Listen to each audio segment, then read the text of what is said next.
readers, reviewers, countrymen, lend us your ears.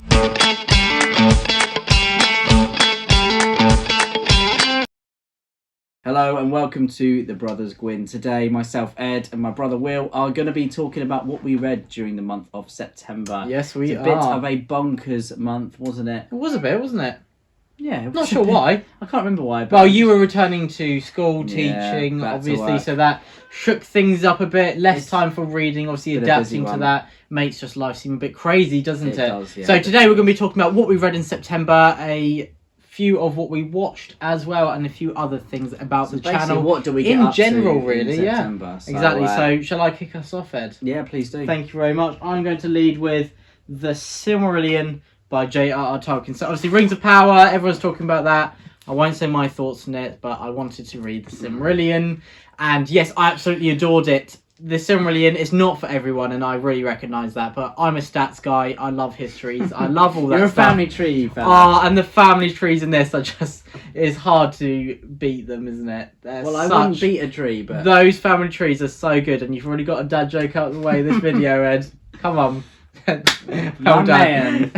And yeah, there's so many. I just absolutely adore what this content is about. There's some really emotive stories there. I love Beren and Luthien. Yeah, I the think depth it's of the absolute characters. genius. Beren and Luthien has a lot of depth actually, and Yeah, Turin it's true. Trumba, you may not like him, but I mean, to be honest, to he is actually a read the book tragic- and be able to say the names out loud, you must get a certificate from Okay, Ed. the Fantasy All right, Club. I'm going to give you a bit of advice here, and Yeah. you're going to take it to heart. Okay. Uh-huh. If you don't like something, you don't disrespect them in front of me. Okay.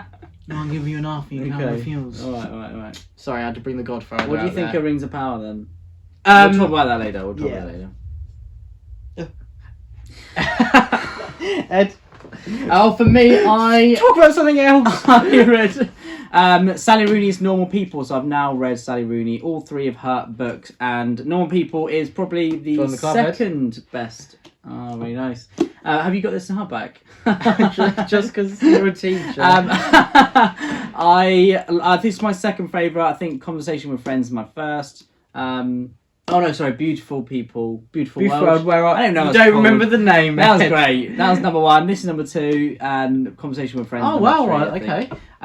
So yeah, she's getting better as she is going. But I think I prefer the program of Normal People. It's just a bit more hope, I think. Yeah. There's some brilliant scenes with the mum though. There are some great scenes. She's a here, fantastic and character. I really recommend reading this, even if you have seen the series. Even if you haven't, whether you liked it or not, I think definitely go check this out. I really love the way that Sally Rooney writes. I know that I saw a few comments on our recent videos that people laying in Sally Rooney a bit, but I think Sally gets a bit of a hard time. I think she's a good... I took it personally. She's a decent little writer, I think. Yeah, I think she's that good. it's one of those... Girl, yeah. No book is going to click with everyone, and this has got such a wide audience. There's obviously a lot of people who didn't like it, and that is perfectly acceptable, of course, as books that are very popular that we don't like. But this is still a book I'd recommend to everyone as a palate cleanser.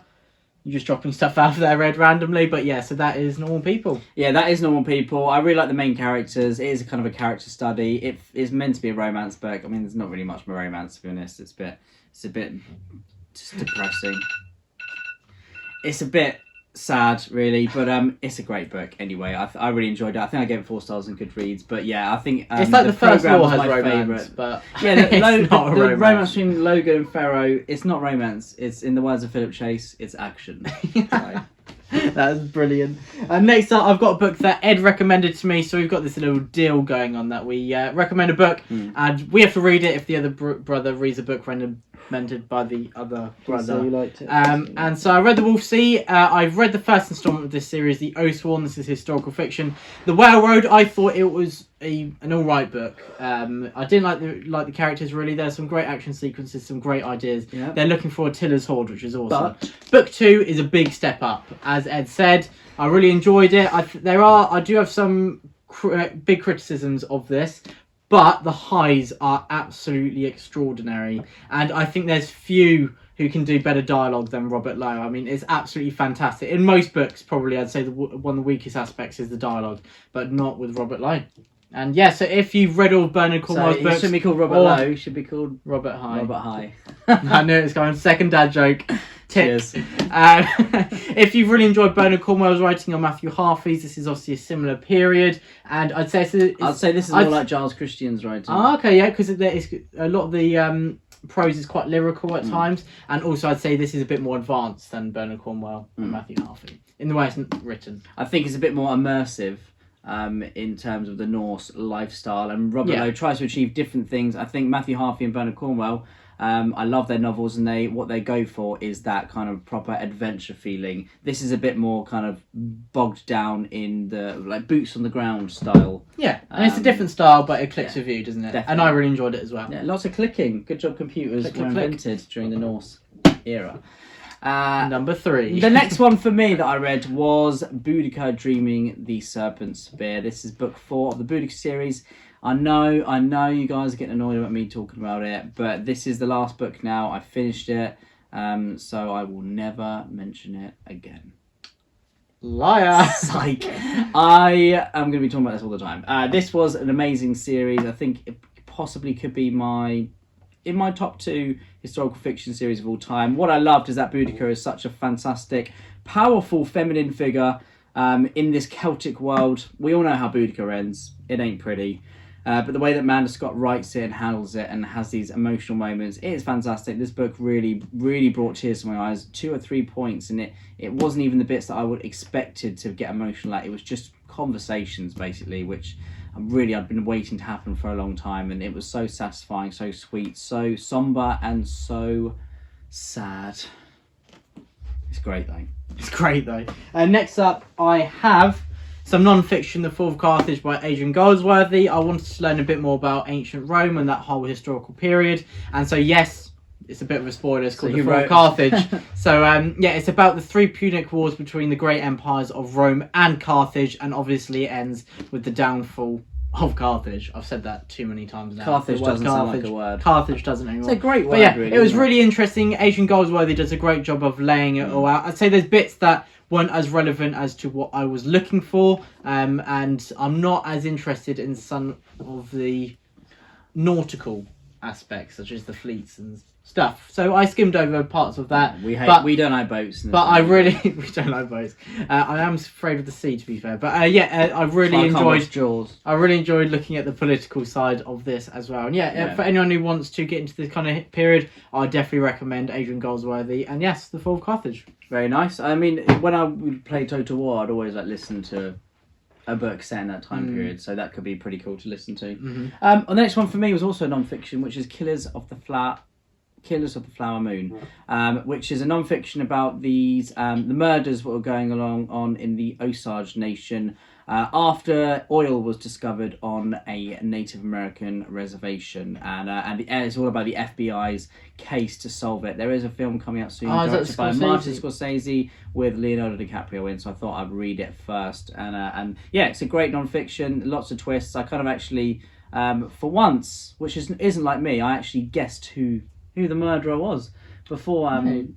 But I mean, it wasn't written in a style that was we should be guessing, but I just kind of once read the first few chapters, I kind of had an idea, so it didn't spell it out for us straight away, which is cool. So I was pretty happy with that. Usually I'm not very good at guessing. Am I reading between the lines or really taking in any depth? The books I wouldn't say that. You'll focus on other stuff though. Superficial level, which is great. But I really enjoyed it. I think it's written in a really nice, easygoing style. It had some really horrific details, and it was really important to read about, I think, and I'm looking forward to seeing the film, even though I'm not a big fan of Mr. Martin Scorsese. But we are of Leonardo DiCaprio. I do like his eyebrows, as an actor. Actually. Scorsese's eyebrows, they are intense. I have never heard anyone even comment on Scorsese's Google eyebrows. Martin Scorsese and look at his eyebrows and tell me they are not fantastic. I will be doing that after this. But next up, I've got better things to talk about, and that is Essex Dogs by Dan Jones. True. This is a new historical fiction release, and this is a special edition. One-line review, Essex Dogs is better than Scorsese's eyebrows. That's going on the front cover, if ever I've known anything in my life. But so this is a special edition by The Broken Binding, historical fiction set in the early years of the 100 Years' War, I think 8 or 9 years into it, in 1346. Whoa. And so, we follow a group called, you guessed, the Essex Dogs. And so on the back it says, some men fight for glory, others fight for coin, the Essex Dogs fight for each other. And so I've talked about this quite a bit on the channel already, but I'll say that this really shows the gritty, wider campaigns of war with the baggage trains and the marching, and it shows that the depravity of mankind, how people are killing others for their own gain. But you've also got that and the brutal reality. But Dan Jones has also had us hooked, well, had me and Ed hooked with heart as well, because these main characters are there for each other, and that really drives the story forward. And I thought this was absolutely sensational. I completely agree. It's a fantastic book. And we recently did a video about historical fiction recommendations by era. We had 2 each, and Essex Dogs was on both of our lists. That's the only book that was on both of our lists. Although, did you have Gates of Fire? No, because I knew you had it. I didn't know you had Essex Dogs. Sacrilege. I had a book with Gates in it though. Gates of Athens. Yeah. And we had a video. Sparta? Yeah, it's not called Falcon of Sparta. It's a joke, buddy. Oh, it was a good joke. It's a good joke when the other person doesn't understand Gates it. of Eastbourne. Gates of Eastbourne. But we also did a video about Essex Dogs, a review of it, and we had a little skit at the beginning, which we had some fun doing. Doesn't sound like. So if you want to check it out, please do. Please do. The next one that I listened to was the father of Grimdark, which is Glenn Cook, and I listened to The Black Company. And this is the story. It's basically of a little company of warriors, of men at arms, basically, as they traverse their way through war-strewn country, and they get up to lots of different adventures on the way. It felt a little bit like short stories, a bit like The Witcher, but if it was written by a completely different author, which it was. Did I coming out with some cracking lines today? Did I enjoy it? Kinda. It was really good. I really liked the maybe. I really liked the names that Glenn Cook had for all the characters. The names were probably the best bit for me. I absolutely loved it. I mean, it didn't have this this modern grimdark feeling that you will find within the first lot. People might moan and get a bit upset about the term grimdark, but I mean, it gets the job done, doesn't it? We all know what we mean by grimdark. We mean that the characters are morally grey. And they make questionable decisions, and they might not always be right. They could be anti-heroes, and the Black Company, it fits those vibes down to a T. Fits those vibes. It really does fits the vibes.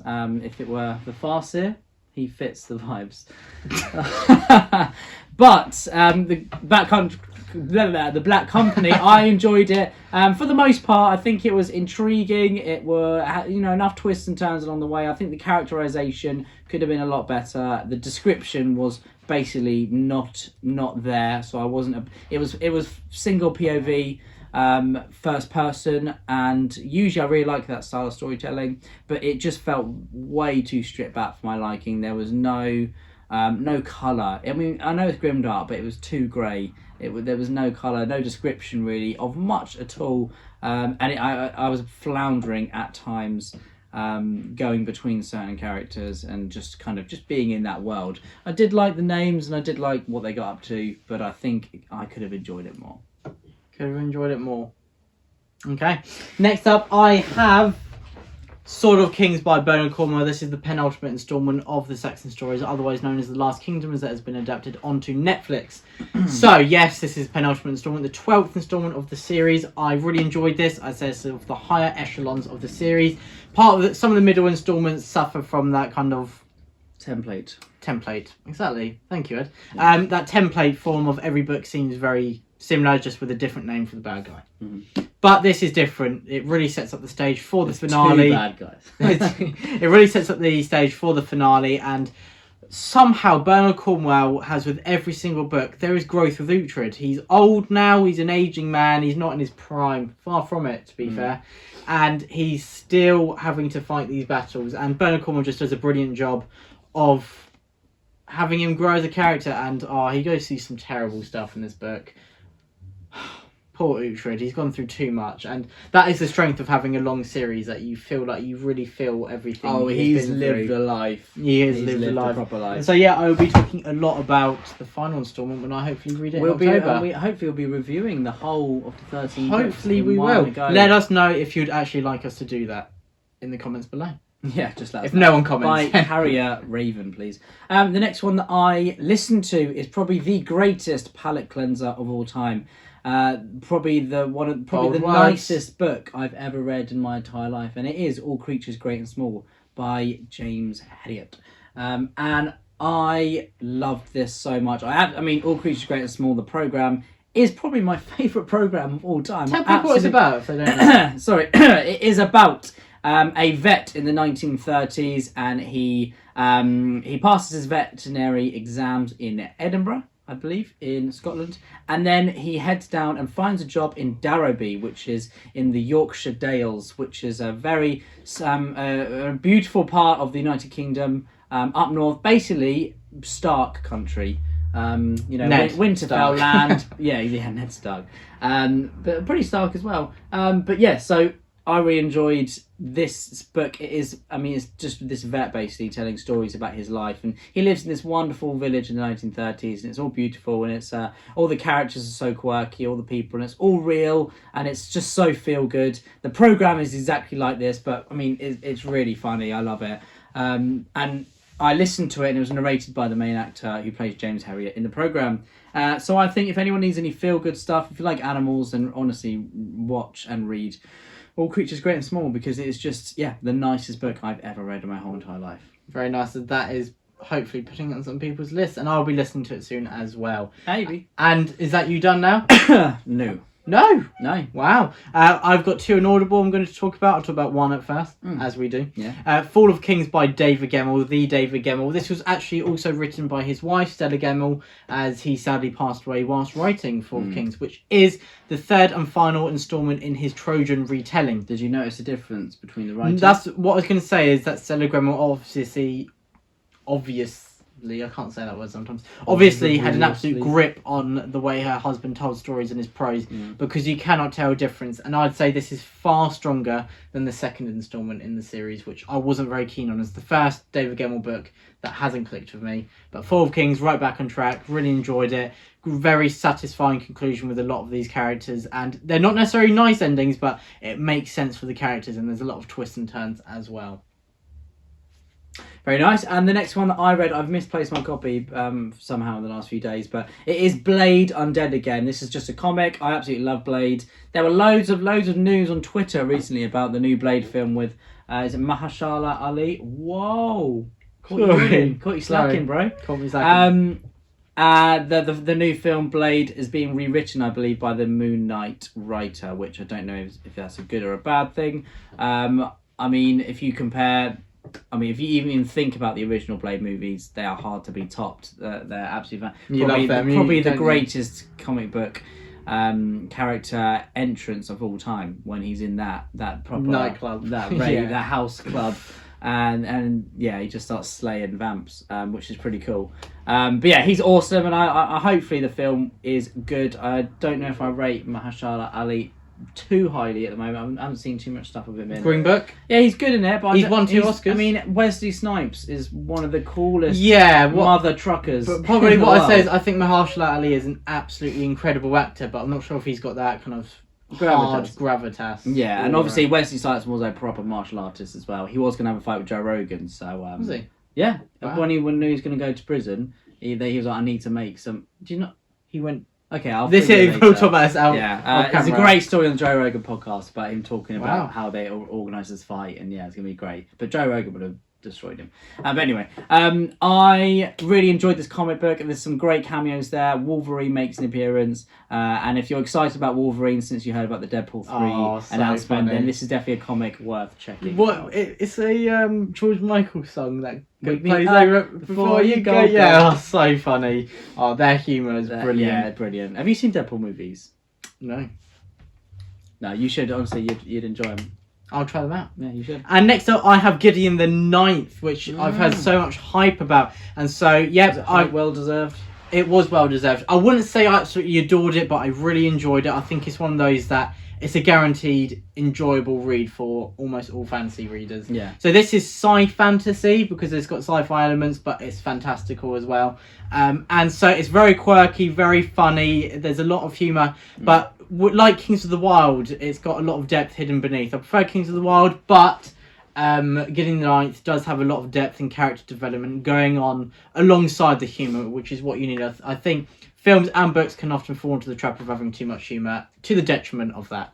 But I think Gideon the Ninth does a really good job of balancing it. And I think in the middle it tailed off a bit, but it ended really strongly. And I'm looking forward to carrying on with Harrow the Ninth, I think is the second instalment.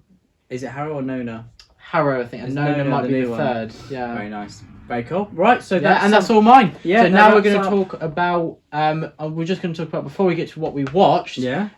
We did a video saying you vote for which books we will read next. Yeah. Thank you everyone for the voting, the comments. It was great to see so many people turn out for our favourite books and choose what books we'll be reading for the end of the year. Now we are going to do a video soon. About what books we are going to be reading during the last remaining parts of 2022. But we thought we will announce now that the winners are... Well, actually, I'm going to say, just to remind people, first of all, it was out of... Sorry, Ed. Damn. So this was... I pitched 2 books to Ed, and he pitched 2 to me. And only one book could win from each pairing. And so the audience, you voted... in the comments, on a poll in the community tab, and also on Twitter. You know, if I didn't even speak, Twitter. everyone would have... Oh, very nice, tweet, very nice. But yes, so Ed pitched The Poppy War. The Poppy War and by R.F. Kuang, and also Boudica Boudica by Amanda Scott. There we go. And I was like... And you pitched... I pitched Gates of Athens by Conor Gooden and Red Sister and Red Sister by Mark Lawrence. And so, Ed, do you want to say which one out of your 2? Boudica won for me, so William will be reading Boudica by Amanda Scott. And they both got, so The Poppy War and Boudica both got over 100 votes, and Boudica won by 2. It was very close. Yeah, very it close. was close, very yeah, close. So yeah, we I will probably be did reading the poll Boudica in a weird way, but yeah, we did. We'll do it And it's worked so well because I've been saying that I need to read this series, but I've just not for some reason. But now this is going to force me to really dive into it. And yet, so just as Ed said, he's going to stop talking about the series. William Mr. Gwynne is over here. He's going to begin. The age of Ed is over. The age of the will has begun. And then, Will, your book, what one for you? Which one will I be reading in the next few months? That is Red Sister by Marcus Laurentius. Mark Lawrence, I'm sorry. I thought because you did that, you weren't going to do the little drum roll. But I was wrong. That's my drum roll. I was wrong there. But yeah, Red Sister by Mark Lawrence. It takes a big man Lawrence. to admit that, Will. Thank you, Ed. It's okay. Thank you. Yeah, I will be reading Red Lawrence by Mark's sister. That was a genuine tongue tying there. Mark Lawrence, Red Sister by Red Lawrence. That is a great title. I think I should read it. But I will be reading Red Sister by Mark Lawrence. It's going to be a lot of fun. I'm really looking forward to this. Obviously, you read the first line, you know it's going to be a cracking read. Will and Dad rave about it. Loads of other people rave about it. I know that Philip Chase would be extremely happy to hear that I shall be reading Red Sister. So thank you for the votes. And I think it's on Daniel Green's top 10 series of all time. Oh, well, Book of the Ancestors. Yeah. But yeah, that is what won, and thank you for voting. But now on to what did we watch? We won't talk about these too much in detail because most of them aren't related to book adaptations or fantasy really. But so I watched with Dad something called The Responder, and this is about a policeman who's basically on the beat. It's basically Bilbo goes to Liverpool to become a police officer. He's not Bilbo. I can tell you that Martin Freeman is not Bilbo in this. But so he's on the beat basically. So he's an officer in the police in Liverpool, and he patrols at night and obviously arrests people. He goes to where he needs to be, and he gets caught up with some gang stuff, and it is absolutely incredible. It's a big social commentary as well on the failing police system and a lot of things like that, and it was absolutely extraordinary. And Martin Freeman's acting is one of the top 10 acting performances I have ever seen. The tension, because he is someone who you can tell is on the edge and he could break at any minute. And oh my goodness, the tension throughout every episode, absolutely incredible. Fantastic. And Beocca from Last Kingdom, that's not his name, the actor, but the man who played Beocca is in this. Hey, what's your name? Yeah, he's Beocca from the Last Kingdom. He's Liverpudlian in this. But yeah, so that is, I watched that. So what did you watch? Wind? Oh, me and Dad watched Wind River, which everyone, I think I saw loads of people in the comments saying I should go watch it. I got to say, top 10 thrillers of all time, 100%. Absolutely amazing. What a twist at the end. Filmed so well. I think the dialogue was absolutely spot on. It was the confidence, I think, of the director and the screenwriters was oozing. I think it was really showing, not telling. And I think it's a really, really well done film. Jeremy Renner. I don't usually rate him very highly, to be honest, but this is a great performance. Did you like him in it? I really did, yeah. Really, really good performance, and the plot as well was fantastic. Definitely not your Was bog standard I've forgotten the murder actress's mystery. name. She's Scarlet Witch, and Is it Elizabeth? was she good? Olsen. Elizabeth Olsen. Yeah. Was she good? She's lovely. So that's good. Yeah, she's great. And then we also watched Top Boy. Top Boy. So this is, if before we get into what it's about, so this is on Netflix, isn't it? But so it's a bit similar to The Responder in a sense, but it's the gangs. It's basically and they are in London. gangs in Hackney in London, and it is absolutely fantastic. It's just multi POV, following these different characters around. As they are, either drug dealing, making money through that, or they're just trying to survive. Innocence caught in the middle, and coming of age stuff as well. And I think it's probably one of the best programs I've ever seen in my life. Yeah. Just the way that the stories interweave and the plots unfold, and then the end is one of the most tense programs I've ever seen. Honestly, watch that instead of Rings of Power. It feels so realistic. It is so just intense to watch and so realistic, and it is screenwriters at the top of their game. 100%. And there's two things I want to point out particularly about it. Is it's got lots of different plots going on, and you cannot see how they're all going to link to come together. The whole time you're like, as if this is going to come to a conclusion. And somehow it is just done all 4 seasons extraordinarily well. Yeah. Fantastic. And the other thing I'd say is a lot of these 90% of the characters you do not like, but you somehow, I don't know how the script writers have done it, still makes you involved and engaged and committed to their story, where you really care about what's going to happen, even if you don't like them. There's just something that just keeps you watching and so invested. Big time. What else we watched? We've also been watching House of the Dragon, which we 2 episodes have enjoyed a little bit so far. So the first one we weren't very happy with, and the second one we thought was really good, didn't we? So much better. Yeah. I thought it was really good. So you thought it was much better. And Sandman has been good. I haven't watched it all yet, but I have really enjoyed what I have watched so far. I absolutely you loved it. And then also we have watched Rings of Power up to episode 6. Yeah, and I'd say we've given this a fair chance. I'd say that it's weird. There are little bits where I think, that's a really nice idea. People haven't watched it. I won't say spoilers, but something about the creating of certain places. I really like it. The kind of the direction they're going with that. But I'd say the dialogue is some of the worst dialogue I've ever watched. It's very cringy. It feels to me, and that might just be me. It just doesn't feel. What they've done is they've done to Lord of the Rings what Disney did to Star Wars, and they have completely butchered Middle Earth. And unfortunately, it is just the most generic. It just doesn't feel like Lord of the Rings. Generic fantasy film, TV show of all time. It is the Jode. It's the most generic. Yeah, but seriously, it's I think it has no individuality, nothing going for it whatsoever. The characters are really unlikable. The action is pitiful. Even the costumes, I think, are pretty poor. And they just look silly, to be honest. Lord of the Rings never looked silly to me. Even The Witcher, most of that didn't look silly, and I don't really rate The Witcher very high. But it's just a farce. I think it's really upset. It's so disappointing. So disappointing. Someone who my favourite fantasy world. Yeah, favourite fantasy world of all time. But Peter Jackson. Why did they not have him involved with the screenplay? With the script when he said, "I'll be involved in it." It's just stupid. But honestly, it feels like the writers don't have a clue really what Middle Earth really is. And I know that's funny coming from people who just read it. We probably read all the same books, but at the end of the day, it's not anything close to Peter Jackson's vision. It's not even close to Tolkien's vision whatsoever.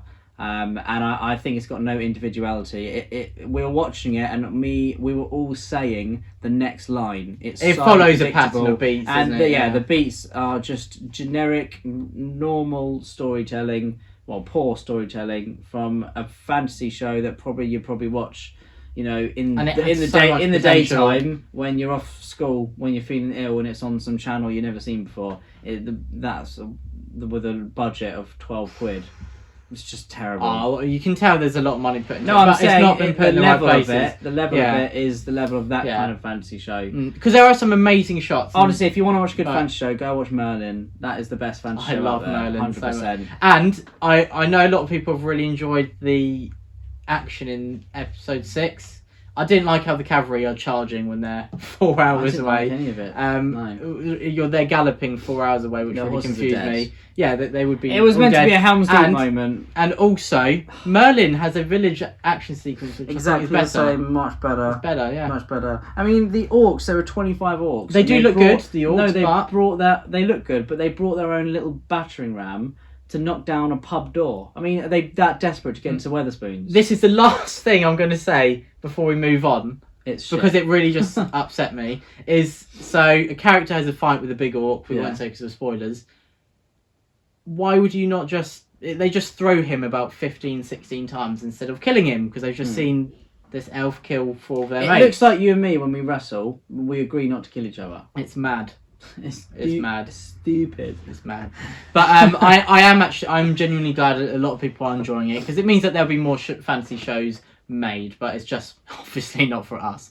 But now, thank you so much for watching. That is what we watched, what we read, and one book each that we'll be reading for the next few months. And Will, what is your book of the month before we head off? Oh, I didn't even thought. Probably Essex Dogs by Dan Jones. I won't count the Silmarillion because it's a reread for the 4th time I've read it. Essex Dogs, absolutely adored it. That's more than Tolkien. It really read took me it. by surprise how much I adored this. It is really unique and just such a great cast of characters with great dialogue. And what a surprise, the last book of Boudica's book is probably the strongest of the series. It has emotional moments, it has really high engagement. The set pieces are phenomenal and the characters will stick with you for a long time. Thank you so much for watching Truth and Courage, the Brothers Gwynne. Stay safe, enjoy the fantasy programs.